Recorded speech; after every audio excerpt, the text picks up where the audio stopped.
sorry to interrupt your work, but you're making a serious mistake. Huh? With reindeer, I mean. You're putting Prancer where Dasher should be.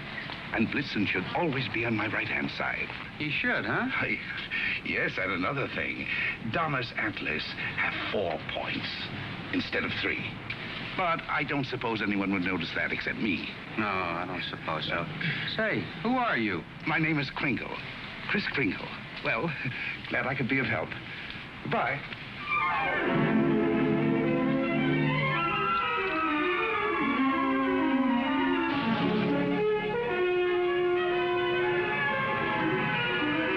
You see, it's all in your wrists, like throwing a ball. Now watch. See? Mrs. Walker, that new Santa Claus you hired is wonderful. Where'd you find him? We answered the ad along with 100 others. He is good, isn't he? Well, the parade's ready to start. You coming? I'm going home and getting a hot tub. I may just stay there until next Thanksgiving. But you've worked so hard on the parade. If I want to, I can see it from the roof of my apartment. Bye.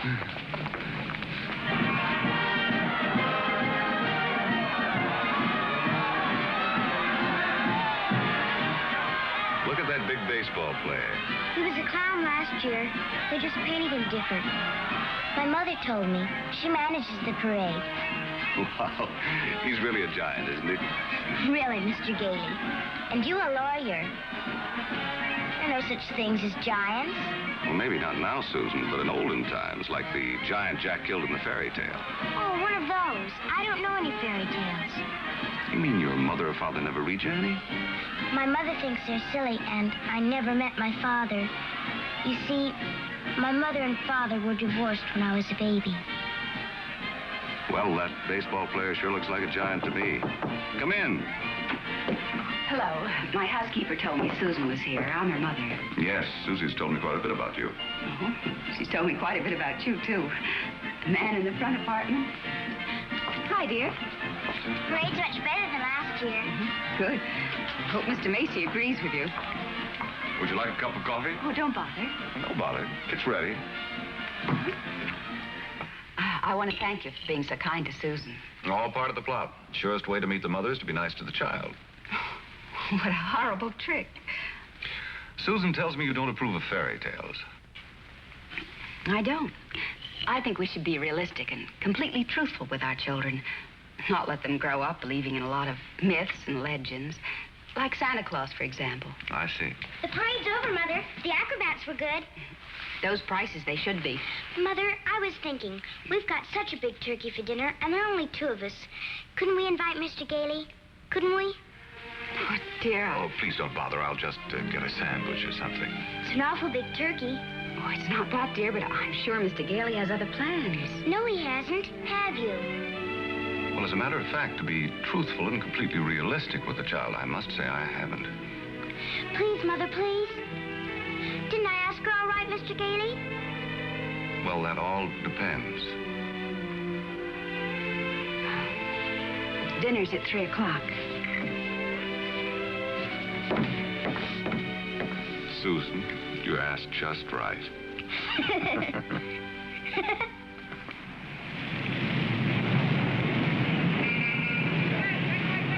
Before those screaming brats arrive, I want to give you a few pointers on how to be a good Santa Claus. Go ahead. Now, here's a list of toys we have to push. You know, things we've overstocked. You'll find that a great many children are undecided as to what they want for Christmas. When this occurs, you immediately suggest one of these items. You understand? I certainly do. All right, here they come. You get up there and go to work and memorize that list. And remember, be jolly. You're working for Macy's. Imagine that. Making a child take something he doesn't want just because he bought too many of the wrong toys. That's what I've been fighting against for years. And what's that, Pop? Trying to commercialize Christmas. And a Merry Christmas to you. Now then, what's your name, little boy? Peter. And what do you want for Christmas, Peter? I want a fire engine just like the big ones, only smaller. It's got real hoses and squirts real water. I won't do it in the house, only in the backyard, I promise. Now, Peter, I see you're a very good boy, so you'll get your fire engine. You see, I told you to get me one. Yes, dear. Well, look, you wait right over there. Mommy wants to thank Santa, too. What do you mean by saying a thing like that? I've been all over town trying to find that kind of of a fire engine. Macy doesn't have one. Nobody's got one. But you can get those fire engines at the Acme Toy Company on West 46th Street. Only $4.50. Wonderful bargain. Oh, I follow the toy market pretty closely. Macy's sending other people to other stores? Well, the important thing is to keep the children happy. Whether Macy's or somebody else sell the toy, that doesn't matter, does it? Don't you feel that way? Me? Sure, but I didn't think Macy's did. I don't get it. I just don't get it. Oh, yes, we have skates. Nice, shiny skates, and they're very good indeed. But I don't think they're the kind of skates you want.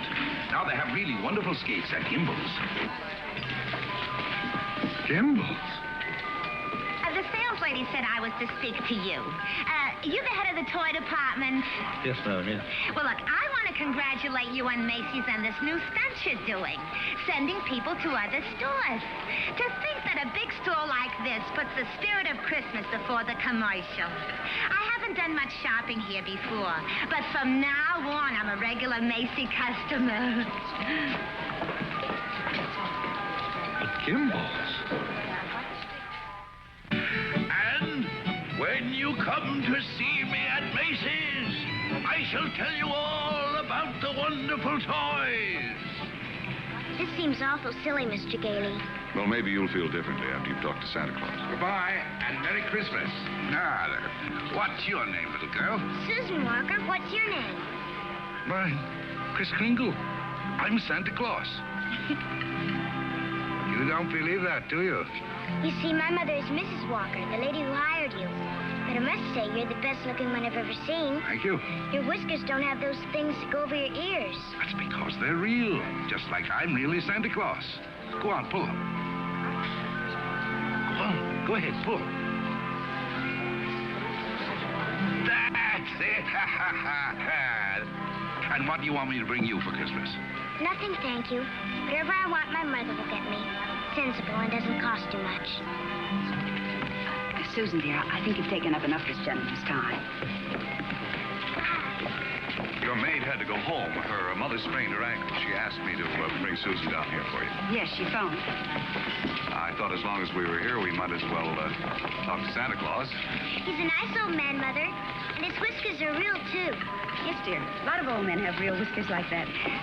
Susan, if you'd like to go over and look at the dolls, I'll be with you in just a minute. I want to talk to Mr. Gailey.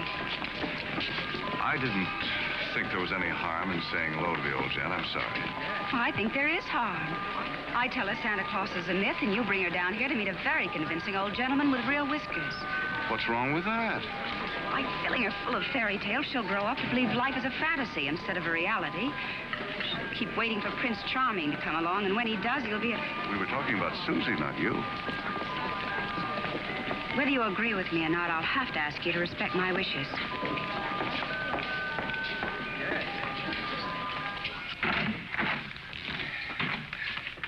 You sent for me. Yes, sit down, won't you? This is a lovely little girl you have here. Thank you. Susan's the reason I asked you to drop down. She's a little confused. Would you tell her that you're not really Santa Claus, that there's actually no such person? I'm sorry to disagree with you, Mrs. Walker, but not only is there such a person, but here I am to prove it. Oh, no, you don't understand. I want you to tell her the truth. What is your name? Kris Kringle. I'll bet you're in the first grade. Second. No, I mean your real name. It is my real name. Second grade. Good gracious. It's a progressive school. Oh, progressive school. Well, where did you get such a lovely outfit?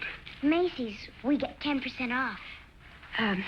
Susan, would you go in and talk to Mrs. Adams for a minute? All right. Goodbye, young lady. Hope I see you again soon. I hope so, too. Bye. Kris Kringle. Address, Brooks Memorial Home for the Aged. If you care to call them and ask for Dr. Pierce, he'll be happy to confirm it. Age is old as my tongue and a little bit older than my teeth. No, really. Well, that's the truth. Next of kin, Donna, Blitzen, Prancer. And Dancer.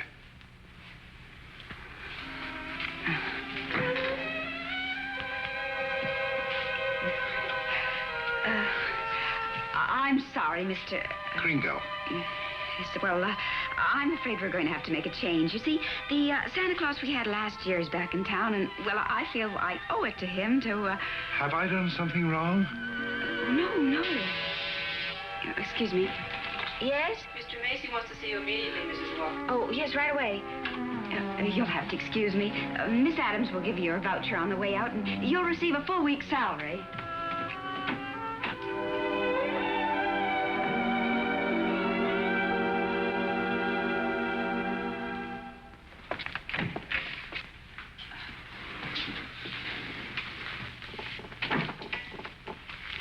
Now, about that new sales policy that you two seem to have initiated. It would have been better to clear it with the sales department first, don't you think? Mr. Macy, Macy's Santa Claus sending customers to Gimbel's. Preposterous. What? Yet, we cannot quarrel with success. Telephone calls, telegrams, over 500 parents expressing their undying gratitude to Macy's. So as a result, I've decided to make this the new sales policy for the entire store. If we haven't got what a customer wants, we'll send him where he can get it. In this way, Macy's will be known as the store with a heart. The store that puts public service ahead of profits.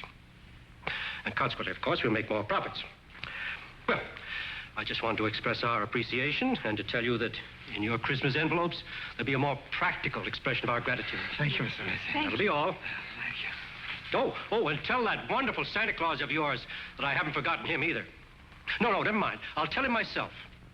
In the morning.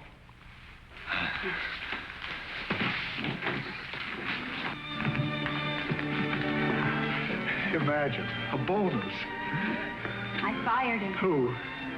Santa Claus? No.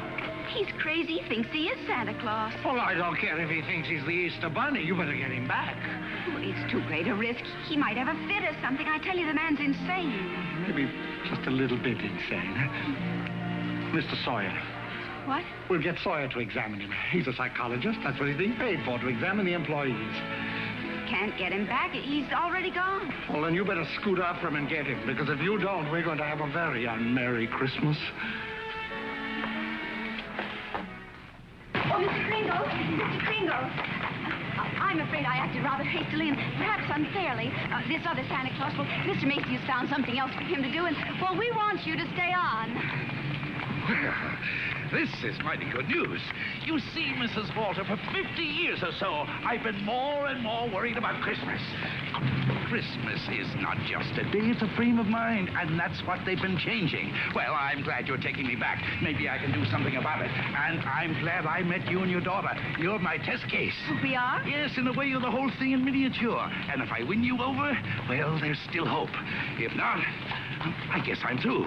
But I'll try, and I'm warning you, I don't give up easily.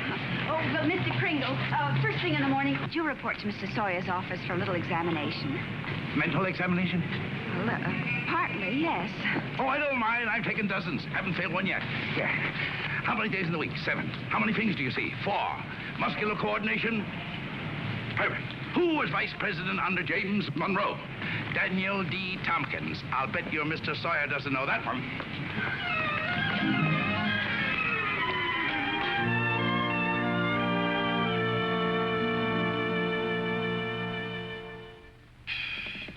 How much is 3 times 5? You asked me that before. I'm conducting this examination. How much is 3 times 5? Same as it was before. 15. You're rather nervous, aren't you, Mr. Sawyer? Do you get enough sleep? My personal habits are of no concern to you. Oh, I'm sorry. It's just that I hate to see anyone all tied up. How many fingers do you see? 3. You bite your nails, too? I want you to stand up straight with your arms extended. Muscular coordination test. Surely I'll be glad to. You know, very often nervous habits like yours is caused by insecurity. Are you happy at home, Mr. Sawyer? That will be all, Mr. Kringle. The examination's over. You may go. And it may interest you to know that I've been a happily married man for 26 years. Oh, I'm delighted to hear it. Bye. Your wife, Mr. Sawyer? What else? Agnes, how many times have I told you not to bother with the office? No, I give you a perfectly liberal allowance. If that fat, stupid brother of yours would get a job, you wouldn't have to be pestering me all the time. Not a penny. How long have you known him, Dr. Pierce? Well, he wandered into the home about 8 months ago. Looked the place over and said, well, it'll do. Just stayed on. Has he ever told you his real name? He said he was Kris Kringle. We never pressed him further. Mrs. Walker, after giving that man a comprehensive examination, it's my considered opinion he should be dismissed immediately. Dr. Pierce, Mr. Sawyer. Excuse me, didn't Kris answer the questions correctly? Well, yes, he did, but there was a complete lack of concentration. There's no doubt about it, he should be placed in a mental institution. Wait a minute. People are institutionalized to prevent them from hurting themselves or other people. His is a delusion for good. He only wants to be friendly, helpful. Mrs. Walker, naturally I cannot discharge this man. So when he begins to exhibit his latent maniacal tendencies, which I assure you he will, the responsibility will be entirely yours. Oh, Dr. Pierce, if there's the slightest possibility of trouble, Now, what trouble could Kris possibly get into? No? Well, coming to work, for instance, a policeman might ask him his name. Now, you know that would get him into a fight. Well, that could be avoided easily enough. Find someone here in the store to rent him a room. Then they could go to and from work together. Oh, yes, that would solve everything. That's a wonderful idea. Yes, isn't it?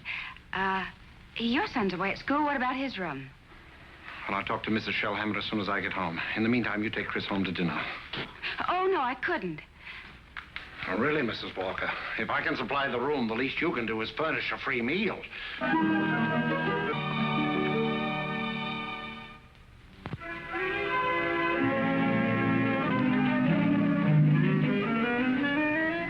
What sort of games do you play, Susan? I don't play much with the children. They play silly games. They do.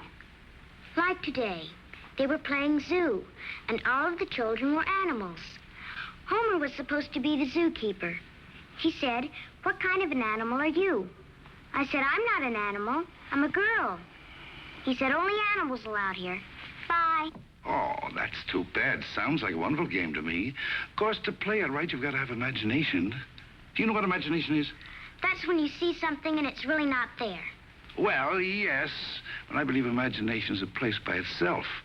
Yeah, you know, like, well, you know the British nation and the French nation. Well, this is imagination. Say, how would you like to make snowballs in the summertime? Or drive a bus down Fifth Avenue, Or be the Statue of Liberty in the morning, and in the afternoon, a flock of geese flying south? Well, the first place, you'd have to learn to pretend. That's imagination. Now, the next time they play zoo, you tell Homer you're a monkey. But I don't know how to be a monkey. I'll show you. Now, stand up. First, you bend way over. That's it. Keep your arms loose. Now, then you scratch. On the contrary, the firm of Hazlitt, Sherman, and Hazlitt has been very good to me. But being an exceptional lawyer, I want to open my own office. Naturally. We're having our first lesson in pretending, and we're doing pretty well, too. She'll be having nightmares for weeks. But you'll be having a lot of fun in the daytime. Hello? Oh, Mr. Shellhammer, that's fine.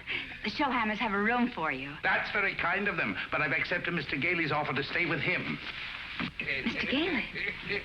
I'll get the meat. Oh, thank you, Mr. Shellhammer, but it seems he's made other arrangements. Yes, well, goodbye. Well, here we are. Steak. No, it's venison. A friend of mine at the office gave it to me. What's venison? Oh, deer meat. If you don't like it, I have eggs for you. Could I have eggs, too? Venison, you know, I couldn't. Oh, I forgot. Well, there must be something you want for Christmas.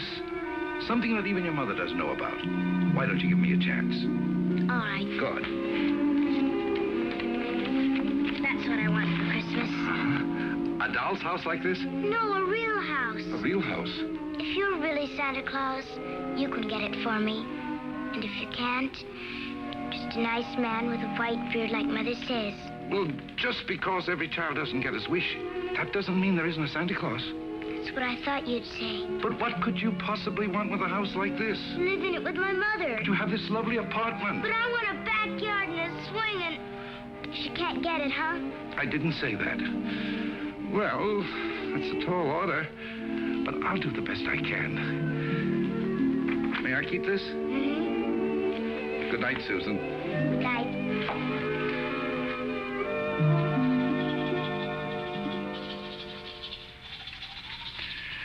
Do you like living in the city? Oh, it's all right. I'd kind of like to get out in the country sometime, though. Not a big place, just one of those junior partner deals in Manhattan. I know the kind you mean. One of those colonial houses. Or Cape Cod. I've been thinking about Mrs. Walker. You know, like a lot of divorced women, she's determined that no one will ever hurt her again. With a little more effort on your part, she might be made to crawl out of a shell. You know, those two are a couple of lost souls. It's up to us to help them. I'll take care of Susie if you'll take care of her mother. It's a deal. Good. You ready? Oh, no, you don't. I'm not going to be cheated that way. All my life I've wondered, and now I'm going to find out. I'm going to learn the answer to the question that's troubled the world for centuries. Does Santa Claus sleep with his whiskers inside or out? Always sleep with them out. Cold air makes them grow.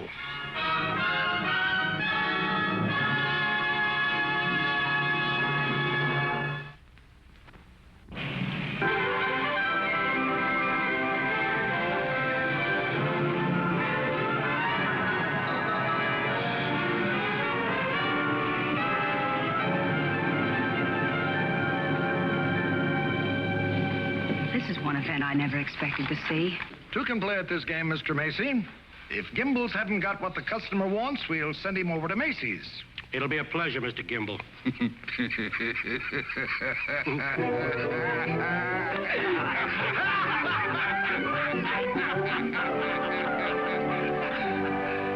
There they sat, adult but children still, children at heart. It was summer, warm, glorious summer. The end. Did you like that story, Susan? Mr. Kringle, do you think I'm going to get my house for Christmas? Well, I can't promise, but we mustn't give up hope. Good night, Susan. Tomorrow evening, I'll read you another story. I can't. I've got to go to school. Isn't this vacation? Yes, but this is what they call a required function. Required function? The Fillmore Progressive School requests your presence at a special performance of a Christmas play to be given in the modern manner. What does that mean? A Christmas play without Santa Claus. Well, a Christmas play without a Santa Claus? The performance will be followed by a short address. Subject, exploding the myth of Santa Claus. The guest speaker will be Mr. Albert Sawyer.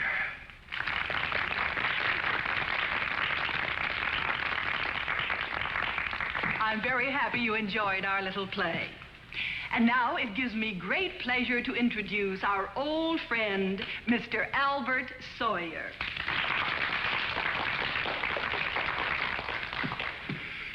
Parents and young people, it's thrilling indeed to see so many happy, smiling faces.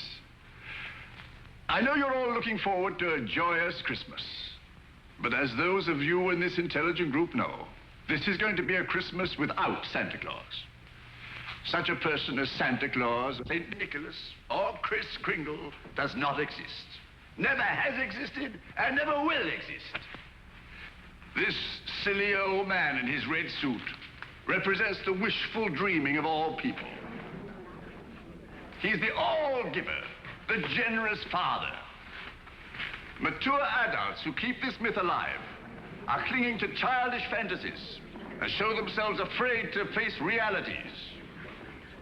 People who play Santa have a strong feeling of guilt. I see nothing to laugh at. Far from being amusing, this myth... Far from being amusing... Far from being amusing, this myth is actually harmful. Only stupid old men prancing around in white whiskers keep this ridiculous myth alive. Now he's gone too far.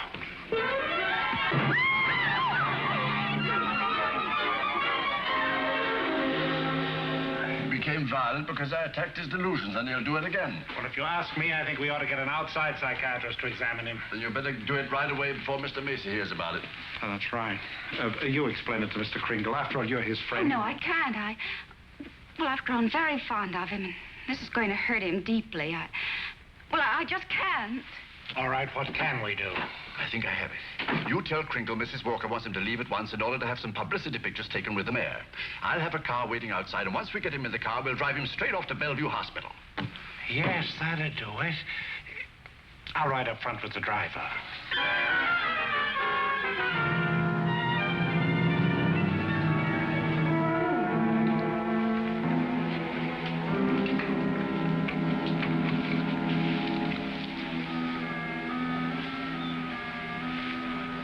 Hello, Kris. Hello, Fred. You flunked that psychiatrist examination deliberately, didn't you? Why? I had great hopes, Fred. I had a feeling that Mrs. Walker was beginning to believe in me. Now I know she was only humoring me all the time. Mrs. Walker didn't know anything about taking pictures with the mayor. That was Mr. Sawyer's idea. It isn't just Mrs. Walker. Take Sawyer. Contemptible, deceitful, dishonest. But he's out there, and I'm here. If that's normal, I don't want it. But you can't just think of yourself. What happens to you matters to a lot of people. People like me who believe in you and what you stand for. People like Susie, who are just beginning to. Kris, you can't let them down. You're right. Let's get out of here. Now, wait a minute. You flunked that examination, but good. Yes. I said our first president was Calvin Coolidge. Oh, but you can fix that. You'll think of something. Now, take it easy. A judge is going to be asked to sign papers committing you to a mental institution. The only chance would be to prove you legally sane at a public hearing. Good. I can think of nothing better. Don't you see? That will settle the question once and for all.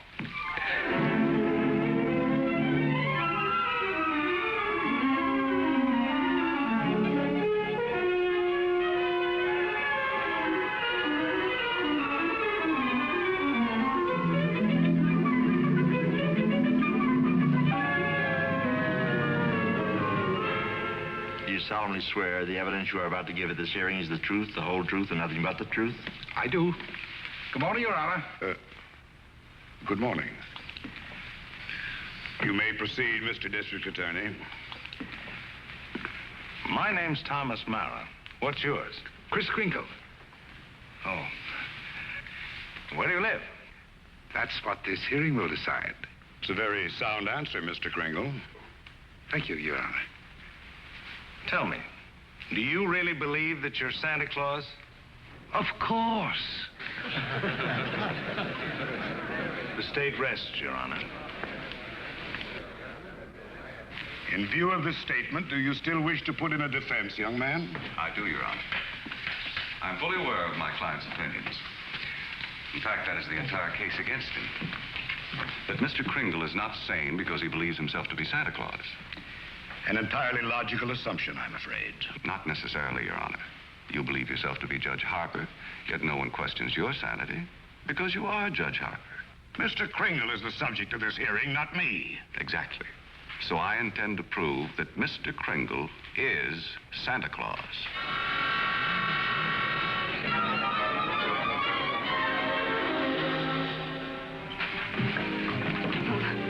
What does Mr. Hayslip, Sherman, and Hayslip say about the trial?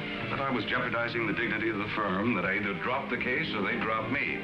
So, leaving me no choice, I quit. Oh, Fred, you didn't. Well, I can't let Kris down. He needs me, and all the rest of us need him. Darling, he's a kind, wonderful old man, but... Well, you can't throw away your career because of sentiment. I'm not throwing a career away. I'll get by. I'm a darn good lawyer. This doesn't shake your faith in me, does it? This is a question of common sense, not faith. Faith is believing in things when common sense tells you not to.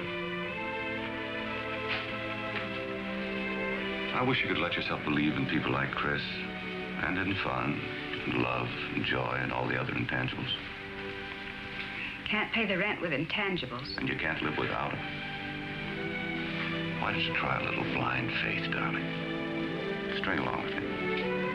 I think I've got a right to ask that. I think I have the right to ask you to be a little bit more practical and realistic. Yeah, I suppose you have. It's all cockeyed. Here we are, as close as two people can possibly be, and yet there's a loneliness about it. I've tried my best. I know you have, darling, and so have I. But we're going to need a lot more than each other's arms. And somehow I just don't think we've got it.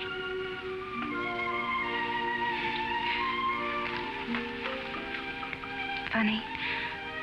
With all my common sense, I was just beginning to think this time it might work out. So was I, but... Can I help you trim the tree? Thanks, I can do it. Well, good night. Good night.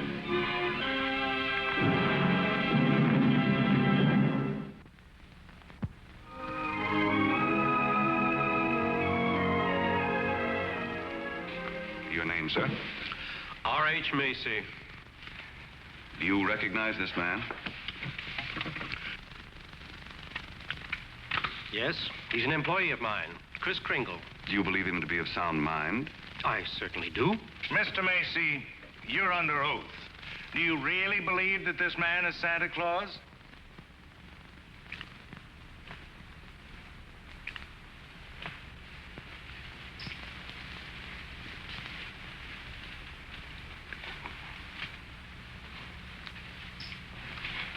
Do you?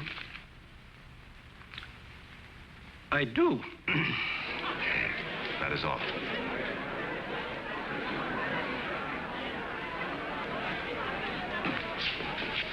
You are fired.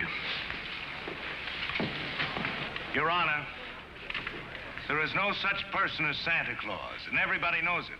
I ask that the court make an immediate ruling. Is there or is there not a Santa Claus?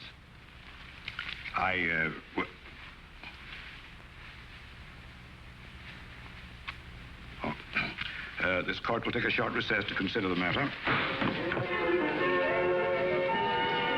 I don't care about the law. I'm talking about politics. You go back in there and rule that there's no Santa Claus, we won't be even able to put you in the primaries. Charlie. I'm a responsible judge. How can I seriously rule that there is a Santa Claus? All right, go back in there and rule there isn't. The kids read about it, so they don't hang up their stockings. So what happens to all the toys that are supposed to be in them stockings? Nobody buys them. Oh, the toy manufacturers are gonna love that. What about the Christmas card makers, the candy companies? Oh, boy, are you gonna be a popular guy. And what about the Salvation Army? They got a Santa Claus on every corner. Henry, I'm telling you, if you go back in there and rule that there's no Santa Claus, you can count on getting just 2 votes. Your own and that district attorney's out there.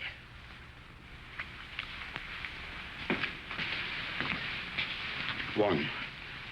District Attorney's Republican. The court will rise.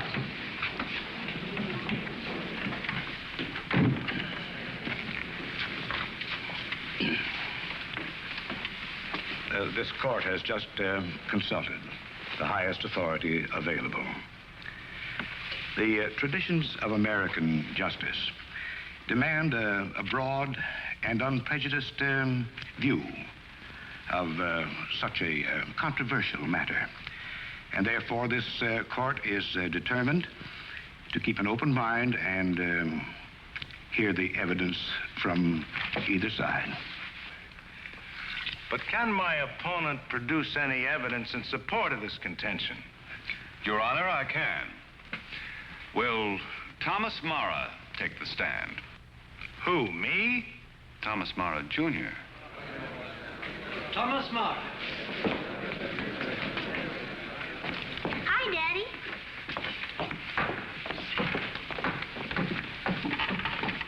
Tommy, you know the difference between telling the truth and telling a lie, don't you?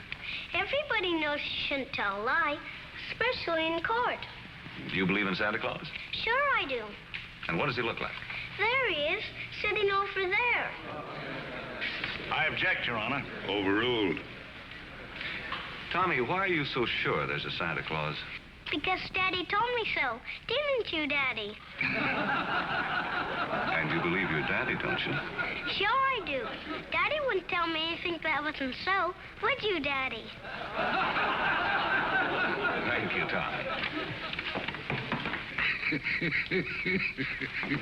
Bye, Daddy.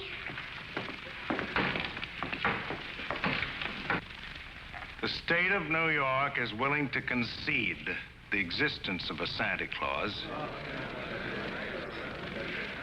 But I ask that Mr. Gailey produce authoritative evidence that Mr. Kringle is the one and only Santa Claus. Your point is well taken, Mr. Mara.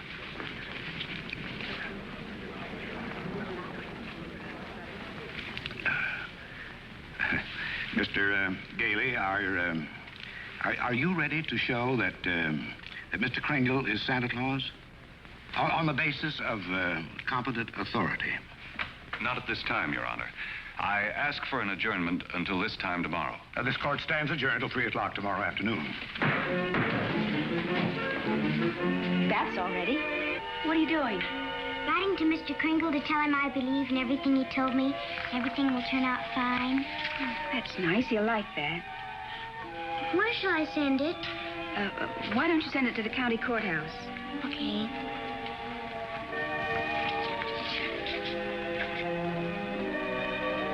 What did you write, Mother? I believe in you, too, Doris. Go take your bath now.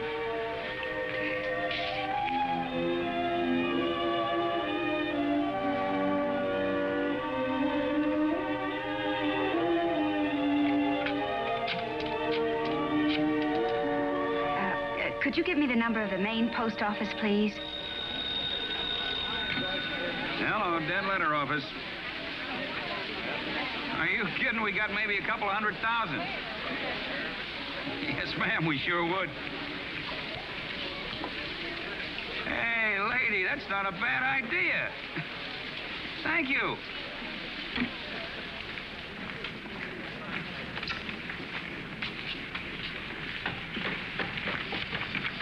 Chris, I've got bad news for you. I've tried every way to get some competent authority. I wired the mayor, the governor, everybody. Susan. And means more to me than all the mayors and governors in the world. It's all over. He hasn't got a thing.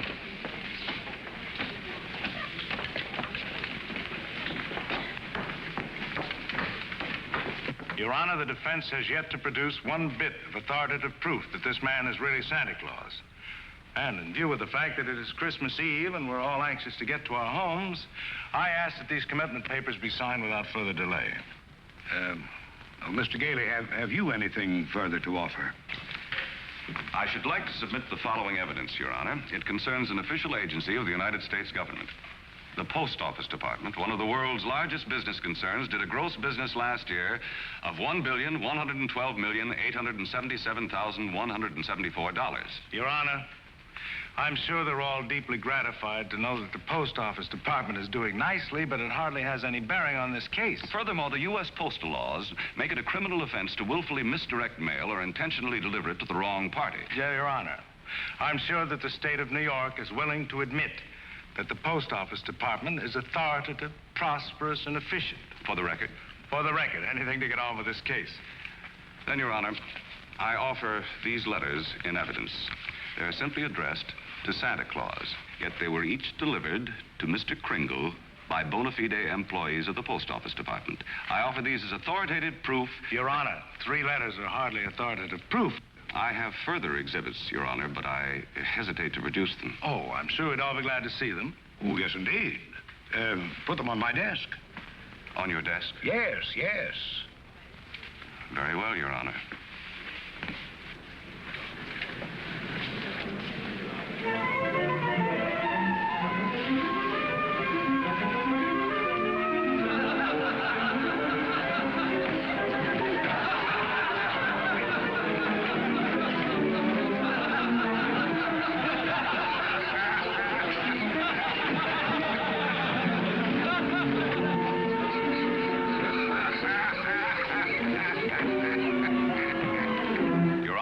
Every one of these letters is addressed to Santa Claus, and the post office has delivered them to my client.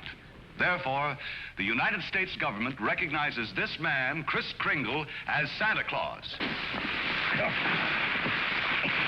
If the United States of America believes this man is Santa Claus, then this court will not dispute it. Case dismissed. Thank you, Your Honor, and a Merry Christmas to you. And a Merry Christmas to you, Mr. Kringle. Oh, I got your note. It made me very happy. Oh, I'm glad, Kris. Won't you come to dinner tonight? I know. I'm working tonight. You see, it's Christmas Eve. Merry Christmas!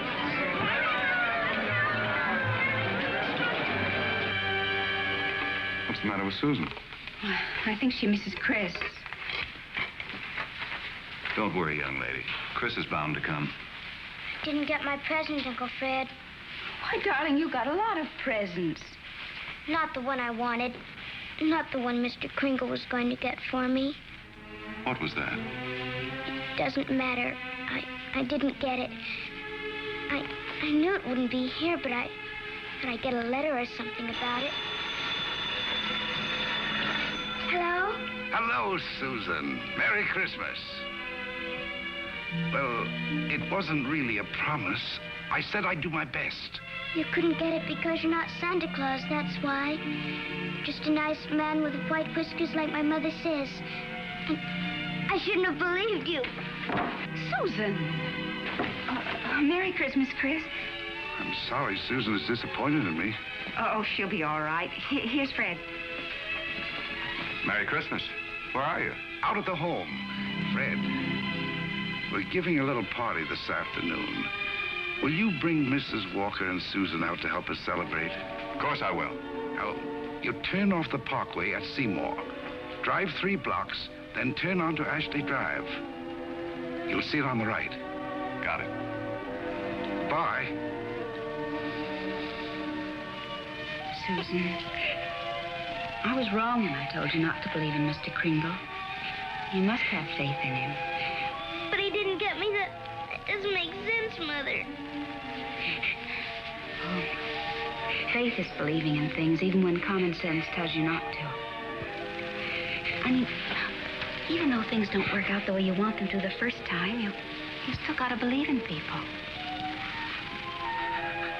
I'll try.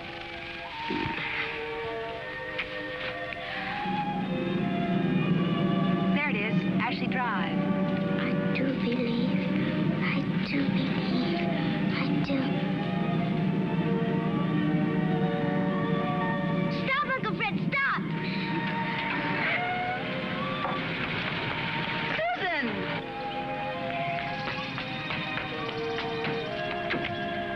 Susan!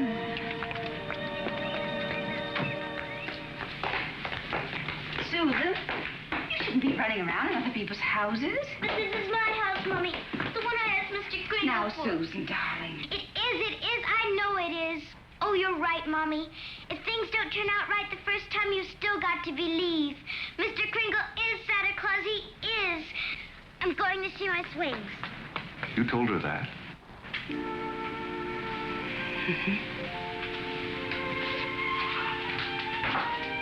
The house seems to be for sale. We can't let it down. Oh, Fred. Darling, I always believed in you. It's just my ridiculous common sense. Well, it even makes sense to believe in me now. I take a little old man and legally prove that he's Santa Claus. Now, you know.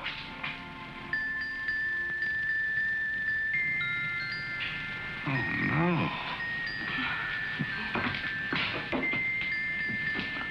Wait, it must have been left by one of the tenants. Maybe. Maybe I didn't do such a remarkable thing after all.